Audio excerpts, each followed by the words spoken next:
Ladies and gentlemen, welcome back to Full House Games. We're on to round 5 of the WMCQ with Matt on the left playing Slow Roll versus opponent JP on the right, who is playing Phat. Phat being a sort of Naya Blitz aggro deck, and Slow Roll being very much a blue-white control, splashing red, for some very interesting cards which we may or may not get to see, one of them being Keranos. I think Keranos is a great finisher in blue-white control. Elspeth just seems like what you want to be playing in that deck. So we'll see if the extras, they're very different cards, but I'm wondering, I've never seen a blue-white control deck and gone, hey man, that deck doesn't have a strong finisher. Maybe you should make your mana base worse and splash a third color so that you can get an answer. So we'll see how relevant that is. But at the end of the day, it's blue-white control. It's a strong deck. There's a reason he's playing it, and we'll see what that red splash does to help him.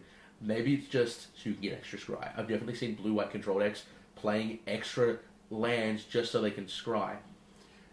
Absolutely. I mean, it is there for the scry for a start, but also, it's there for the Keranos, which is an extra draw if you hit a land, free bolt. Pretty hard to deal with if your opponent doesn't actually run Deicide or sort of like Banishing Light.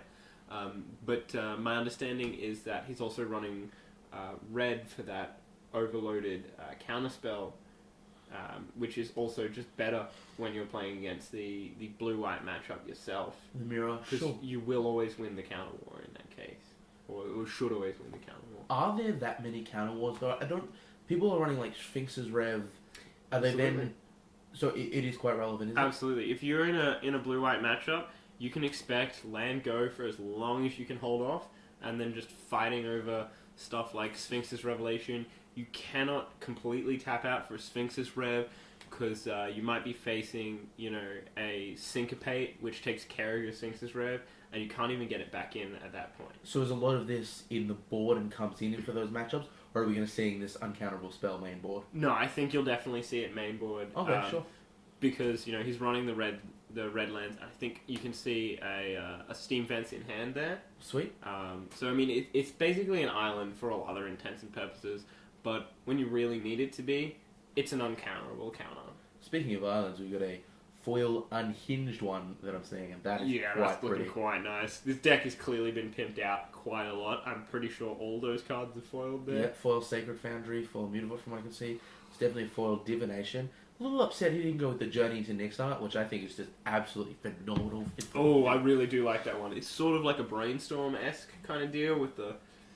No, if I'm remembering it correctly. No, it's the one where it's a photo of like the Pantheon and it spreads that into right. the mixed stars. Yes, that looks so much better. I've seen it in foil once in a draft, and I think I picked it over I can't remember, but it was like a mythic rare, and I'm just like, I want this foil Divination. McDonald's, I'm loving it. Oh, I hate you for saying that. Of course. I'm loving it.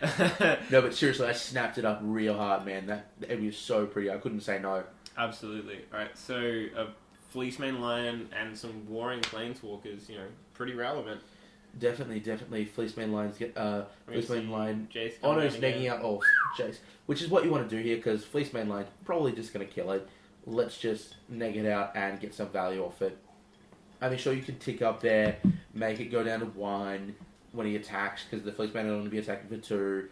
But, because he'll give it a +1/+1 county from a Johnny. Yep. So it was dead anyway. Neg it out. Don't treat it as a fog. Treat it as a little mini fact or fiction. Yep, absolutely. So, something that... Verdict just got the 1-for-1 there, which a lot of people may be looking at and going, oh... People don't like Verdict getting a 1-for-1. I'm actually perfectly fine with it. I agree. I think... The idea of a blue-white control deck is just 1-for-1, 1-for-1, 1-for-1, 1-for-1. Yep. Fixes Revelation. You just want to land go as much as possible. If you get a 2-for-1, you're already ahead. Yeah, you have the card draw. Yep. They're never afraid to do a 1-for-1, and that's because... Oof. Is that a planar cleansing? Yes, that is. Very nice. And this is why we saw the 1-for-1 once again, because he's just got another Wrath in hand, and he could cast it next turn, let's go. And if he played an extra land this turn, he didn't draw it, but if he played an extra land this turn, he would have been making that Fleeceman line indestructible, and things get way worse for Yeah, slow roll. there's really not much you can do. You can't D-sphere. There's no sack effects in the deck, so he was really going to have to... Like, what is there? I don't think there's even an effect he could possibly have that would get it. So there's that uncountable counterspell you're talking about. I believe a Jace Counterflux, there. yeah. Counterflux. And it's only uncountable if you overlaid it? No, it's uncountable. No, it's uncountable anyway. It's going to counter every spell on the stack. If you overload it. So, yeah. There you go. Anti-storm hate for standard. Yeah, it's not really anti-storm hate. No, of course you not. Just flash it back from the graveyard, trust me. I had an opponent try and do that. Not having any of that. Yeah, so kind of irrelevant in this matchup just because it is, but What's Last that name? Breath. Okay. So a bit of an interesting play. Last Breath, the token there. Sorry, the Soldier of the Pantheon. Sure. Excuse me. His opponent has tried to Selesnya Charmer in response. Protection from But of course, multicolour. protection from multicolored does not mean that you can then cast spells against it. It is not hexproof. It is more of a shroud effect. Sweet. So if you're blue-white, you maybe just trade that with the Mutavault there. Nope. Okay. Not gonna have a bar, but he's probably got a Sphinx's Rev or something in hand. Then. You really need those lands, so I mean, yeah, Counterflux is pretty good here. Sure. So blue-white control has got 8 mana, so he's firmly in the driver's seat. When you're at this point and you're facing off against blue-white control, you are not a happy chappy, especially if he top decks a Sphinx's Rev or has it in hand and is just holding it off. Yeah. He really hasn't taken that much damage I think at he this might point. have actually gotten one off that Jace beforehand. I'm not 100% sure. But, Sweet. Then he's just going to be... He's just drawn a card for Zoria's Charm, and he's just going to be firmly in the driver's seat at this point, and seeing what he can do to close out the game. Yeah. So, from what I can see here with those planet cleansings and a lack of D-spheres, this is closer... There's another Izzet Charm as well, which is... Izzet Charm, okay. Something additional, which the red mana can Sure. sort of I was get actually you a big fan of when Gatecrash came out. There's a blue-white-red deck that was called Lucky Charms. It ran both Azuria's Charm, Boris Charm, and Izzet Charm, and I thought it was quite interesting. Nice. Of course, it also used Boris Ragnar to go infinite with life. Go infinite, But yeah. I don't think we'll be seeing that. But still, the charms added a lot of versatility.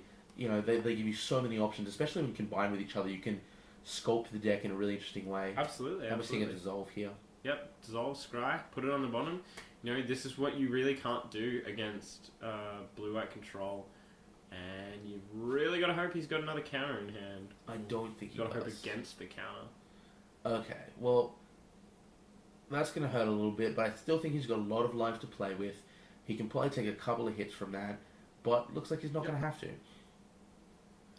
So if you just take it down to a 1-1, and I think that's way better, because if he leaves a voice in play, it's just going to hurt him when he tries to counter any spell. So Yeah, exactly. I mean, He'd you rather... really can't. You just don't want it in play. It's very nasty. A lot of land go Little here. known fact, he's also running the Caves of Kolios. It's not just so all his lands are non-basic, because he is obviously running some islands, but I believe it is in fact so he can cast Slaughter Games. Slaughter Games out of the board. Slaughter Games, a one-of in the sideboard from my understanding. No, here's what it's actually for. It's so when you steal your opponent's pack rat with a Jace ultimate, helps you steal cards, doesn't it? Yes, but it is actually for Slaughter Games. Yeah, of it's course. in the sideboard. I'm actually just thinking about, there was this game I saw, it was on the Pro Tour, but a lot of people would have seen it. Blue-White Control, ultimated Jace, I believe it was even Flock, and stole his opponent's pack rat, then goes end of turn, discard to pack rat, and he goes, you're playing Blue-White Control, what are you doing? Then even Flock cheekily points to his opponent's Urborg. Ooh, Opponent that's scoops right gotta there, hurt. goes, nope, over this shit, I'm out. That's gotta hurt. Can't take his own pack rats, apparently. Yeah. So quicken into draw a card, maybe ripping something sweet. No, okay, so this is closer to the even Flock version, where we're going to see a lot of quickens, a lot of planar cleansings, and Elixir of Mortality. So it's a much slower version of the deck. Doesn't have the Elspeths as 2s or 3s to really close out the game, and it's just looking to basically play as much Magic as possible. For people who go, 12 rounds, that's great, but can I play every single one of those rounds to time? Because I love Magic. Absolutely. And another Dissolve. And that's got a copper Dissolve there. That Glistener Elf, was it? Or Sunblade Elf, I think is the card. I don't think it matters at this point. It's like, counter. Is that a Fleece main line on board? I believe it is. That is quite relevant. That's quite big. Really, and woof. The moment he tries to do anything about it, Sphinx's Revelation. Here we go. Hold it for as long as possible, and let's go. That's going to be a big old Sphinx. We're looking at drawing 7 cards there and getting 7 life. And you still have the Elixir, which is 5 life. So absolutely. And his opponent is going to, quite smartly, Monstrous in response. He was holding off on that one. Yeah. Which is, really good. His opponent is, not playing any creatures that can deal with it. Yeah, so. I actually just don't know how he beats a Fleece main line outside of just Sphinx's Revving and Elixiring enough that he can stop it. Right. I think Elspeth and just chump with tokens all day long. Yeah, because it's indestructible. But yeah, Elspeth, I think Elspeth is your only out to this. And you're not even dealing with it, you're just providing a temporary answer until you could kill him. But look, Verdict's going to take care of that voice. I don't know if I like Supreme Verdict here. Does he not have a Last Breath in hand? That's really what you want to play. I think what actually, if he doesn't have the Last Breath, maybe it's just, let's clear it out. I've got, 8, 9 cards in hand. We're going to be discarding these anyway, man. Yeah, that's fair enough. And he's got the Elixir. Like all blue-white control players, we're just going to see it again. Yeah, exactly. So, nothing wrong with that there. Nothing wrong at all. And going to the cleanup phase, and sure, I'll discard. Syncopate from the looks of it, and I can't see the other quite good. But, look, he's got a lot of mana, he's got a lot of options. Yeah, and I think, once again, you really do have to... just get that voice off the table. Just get the voice out of the table, because it's not anything you can deal with. And, Azurius Charm, straight back on top. There we go. And it's pretty decent. That'll work out for him. So he's just going to keep taking 4. If he can keep chaining Sphinx's Rev, keep chaining Elixir Immortalities, he may just be able to sort of pseudo-fog this card. But things get even better once he drops an Elspeth. Yeah. His opponent only has really 1 card in hand. Does he run mainboard Elspeth though? That's the real question. Look, I don't know, but I can't see why you wouldn't run at least 1 mainboard Elspeth. I can't see it, but people are doing it for some reason. Yeah, I feel like it's bad because you really want to not go to time as much as possible. I saw a game in the WMCQ where 2 blue-white Azurius control players got matched up against each other, went to time in game 1. When's that in game 1? In game 1. At what point are you not going, hey mate, maybe we should pick this up a little bit because we're both just elixiring and neither of us have win cons. Exactly. It was just, I'm honestly trying to counter your spell. Can we do anything about it? Yeah. 1 player had red mana for this overloaded counterflux, which is really relevant in this matchup. Not so much in this, mirror, but though, in the I mirror, just start doing relevant. draw go really quickly. Okay, mate, we're gonna do this. Let's just flip over the top of our library each turn and go, okay, sweet, what have they got? And play it right away. Draw. What can I do? You can't though. You can't. You do have to play properly. Oh, you have to play properly, but I'm saying play a lot quicker. I don't actually mean physically flip it over, but you go, what is this? Sure. Is it relevant? You could even ID just so you could get to sideboard. Yeah. You could just draw, intentionally, not ID as in go to draw, but just draw so you end up going against each Is that tournament collusion though? I'm wondering if there's any situation where we drew the first match so we can move to sideboard as a thing, or does one person have to concede to another? I don't actually know, but I do know that you can draw so both players can go back up to 7 cards in hand if they so choose. You just mark it down as a draw. Sure. Okay, Sphinx's Rev here again for a lot. Absolutely. So, like you said, Sphinx's Rev acting as a pseudo-fog. He has cracked that Elixir of Immortality, so, he's probably still sitting around 20 life. Yeah. Hate to be the guy doing the math of the life totals. Yep, have fun, buddy. Yeah. Have fun. So, I guess if you're on the green-white side here, you're just hoping that he eventually runs out okay, so there's the Keranos that we were talking about earlier. Sweet, which will never get active, but... Yeah, it's never going to come online, but it's just going to ping you for 3 every turn. And that's going to be his pressure. That's what it'll do to get there. Absolutely, and there we see Elixir of Immortality. There we go. Once again, that'll be another fog, but he'll maybe let himself get into a little bit less life, so he can put a relevant amount of spells back into his. Yeah, absolutely. You want as little amount of spells as possible. Syncopate, obviously going to the graveyard again. His opponent. The cards you've discarded are cards that you acknowledge as not wanting to be in your hand right now. So the longer you hold off those cards, the less opportunity you have to draw them. Okay, so we're looking at what I believe is a Vanishing Light there, and it'll eat the 7th dissolve. Of course it's going to dissolve. And he will miss his Scry Trigger, I believe. I think he already knew what was on top. So playing Skyline last turn, so he's because of course it's turn 12 and he's still playing his lands. yeah, that's what you want when you're playing blue-white control, man.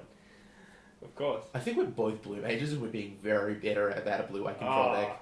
Like, I'm a blue mage through and through, and I'm just looking at this going, oh god, like, you're counting up your lands and there's 14 10, 11, 12, 13, 14, that's like 11 off the Sphinx's Rev there. Yeah. It's like, that's a couple of extra turns, I think. We like to call that a lot off the Sphinx's Rev. 1, we don't. 2, it's like, I'll just grab the top 10 cards and we'll call it square. 3, 9, 12. 12 cards. Alright, so we're going to game 2. Okay, so he's his through here and he's decided, we don't want to end up going to time. Yeah, that's definitely... I know, some people are a big fan of, oh man, you should just play every match out to the end. And look, I'm a big fan of never concede as well, but if you know it's over and you just... Don't let them find the way out, because what if they just because they will randomly get there with 5 minutes to go in the first round, and then you'll just die. I think he made a wise choice here. Exactly. Conceding and going, sweet, I'm going to be on the play, I'll smack his face in, and we'll have a good game 3. And he had the Keranos in, so the longer he waits, he's eventually just going to die, while his opponent changed Sphinx's Rev into Elixir of Immortality. The game was over, knowing that is a good move. Yeah. You don't want to concede too early, but that was the right time to concede. Yeah, exactly. As soon as he's got an active Keranos... And there it was. Slaughter Games. What is Slaughter Games' name in this matchup? Quite possibly just names the Fleeceman? The Fleeceman line. Yeah, because he can't answer it. He can answer a voice of resurgence. He cannot answer... and if you... Fleeceman with Monstrous. You could just mill your opponent out slowly. Keep doing Slaughter Games to build them out. Elixir of Immortality Slaughter Games. Slaughter Games is a mill win con. That's the funniest thing. That's what you want to hear. And you can flood your opponent out by taking out Elixir Slaughter Games did every time, so all they're drawing is lands. Yeah. Because they've removed all of your spells because you've cast Slaughter Games 5 times. Yeah. That would be a matchup I would love to see. And it's quite possible. It's brought to you by Blue-White Control. It's a matchup I would love to hear about after it happened. Because I imagine that matchup would go for about 2 hours. I'd like to rename this deck from Slow Play to a Blue-White Control. What a troll deck. Slaughter Games sideboard? It's so greedy, but if you get pitched against the matchup and you just Slaughter Games naming Sphinx's Revelation... So it's a 4-color control deck. It's a 4-color blue-white control deck. Yeah, but there's not that much that you're actually using it for. Yeah. So it is mainly blue-white control, and the red and black are very minimal splashes. Yeah. There are also splashes that The red is a much higher splash, just because there are a lot more spells that you can use it for, such as that Keranos, that Overloaded, Counterflux, etc. Is he running a high number of basics, or is it really... Because I didn't see that many. I saw maybe 2, maybe 3. Yeah. I think it was a basic planes, 2 basic islands. Yeah, so you're basically running 8 of the non-basics, and then you need to get to 26 lands. Yeah. That high scry count is really going to fix his draws too. Yeah, so that Boros, so you've got the Boros Guildgate, the Boros Scryland, the Izzet Scryland, Steam Vents, which is really just an island until you need it to not be. Exactly. So I think he's fine. Yeah, he's pretty good. If you're on the green-white side and this side, are you just looking to do anything other than curve out? Is there anything you're bringing in, like, oh, this is a little cute interaction? Or are you just like, nope, curve out and kill you, because that's what wins this game. Maybe if you've got some banishing lights in the sideboard, you bring them in just because. We did see one main board there. Detention sphere. If you have any extra Jaces, detention spheres, you name it. I don't actually know how many detention spheres Matt's running here. Yeah. Just because, you know. I'm wondering if he's running any, because if you run planar cleansing, you tend not to run D-sphere. They don't exactly interact well together. Right, of course. You don't really want to hide your stuff away and then give it back to your opponent. Yeah, you can always D-sphere to get your own, like, Elspeth and planar cleansing, but that seems like a really poor move when you can actually just win with Elspeth. Of course. And what other permanents are you playing that you would want to do that little tricky interaction with? I can't imagine many. So it's not even tricky. It's just trolly. It doesn't do anything. So we're looking at. Yeah, I think you need to bring in Soldier of the Pantheon. Maybe if you you want to max out on soldiers, you want to max out on voice if you haven't already. That blocks a lot of relevant threats. You just sit that down. Will block a Loxodon Smiter for days. It'll block, Voice of Resurgence and kill it. It'll block the token. For the 4-mana 5/5? No, for Voice of Resurgence. I'll block the token for Voice of Resurgence. The 4-mana 5/5. Has trample. Completely forgotten it. It's also mono-coloured. Oh, is it? Is yes. it mono green? Is it? Okay, it's mono green. It tricks you into thinking that because it's 2 white and a green. Yeah, it's 1 white, but white, it is green. actually solid green. That's hilarious. Yeah. Thanks, Wizards. You got us again. Yeah, that's insane. The Skylands also made this deck maybe a lot better, just because it didn't have the Skylands before the Journey to Nyx. Yeah, green white was kind of like on the border. It was really, it had all the pieces, but it was like, is this good or is this not? And it still played local FNMs, but I don't think it really cracked the top tables. And as soon as that Scryland came out, which Noah Bradley Scryland is very, very nice. I have mine in foil and I quite like it. Temple of Plenty, awesome. Temple of Plenty. Sorry, what did I say? I don't know. Okay, Temple of Plenty. But yeah, it's Noah Bradley art and it's quite nice. Definitely probably my favorite art in the set. I would argue. Not the Therese Nelson sheep. It's in Journey to Nyx, isn't it? Oh, okay. Oh, that's right. It came out in Board of the Gods. Yep. Yeah. I think Therese Nielsen had Plea for Power, which was nice art, but the card was so trash that I just couldn't get on board.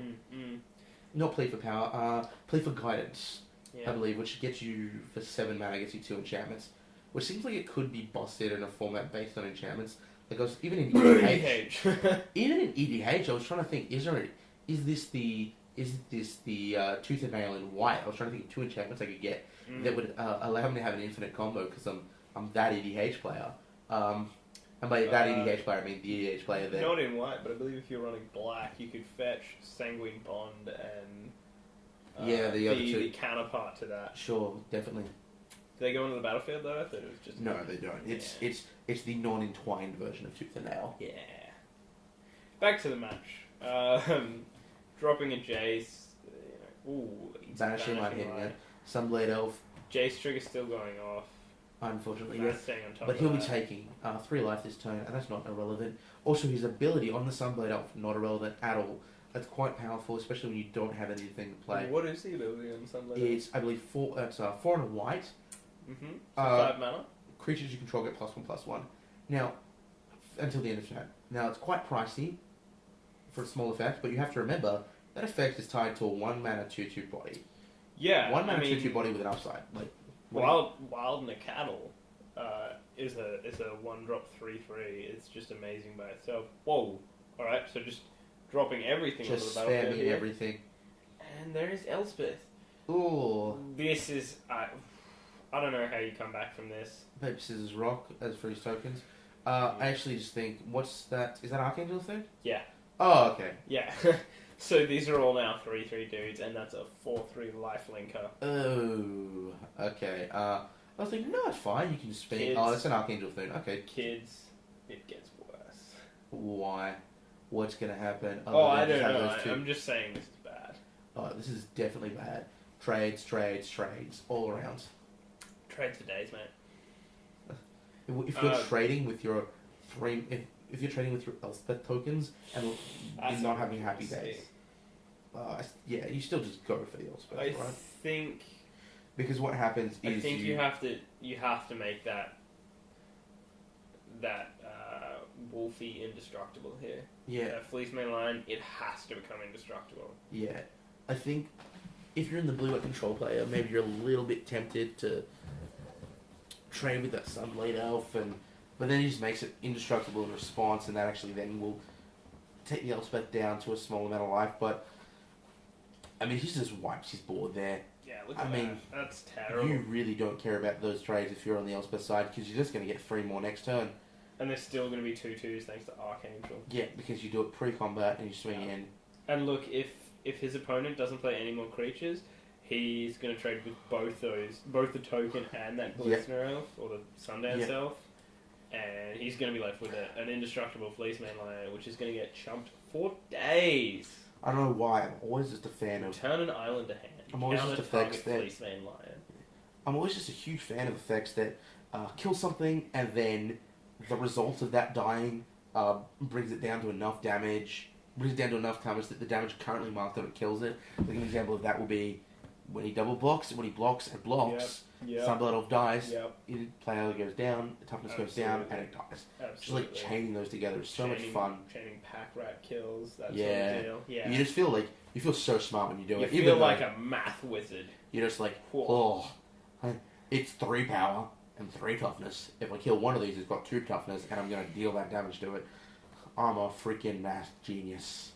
But yeah, look, you just chump double block, have no tokens left over, but you've killed their board state, except for their Fleece Main. Chump double block? No way. You just... No, I mean block. Okay, of course, yeah. Yeah, he has to get in here and just cut him off as many tokens as possible. Yep, block, let's go. Triple block. And Sphinx's Rev. And there's the game. For a deck called Slow Roll, I mean, that was pretty quick. Pretty quickly. It was just push it in. Yeah. Looks like we'll be on to round 6. For Full House Games, please join us for the next round. And stay tuned for Magic and more. More.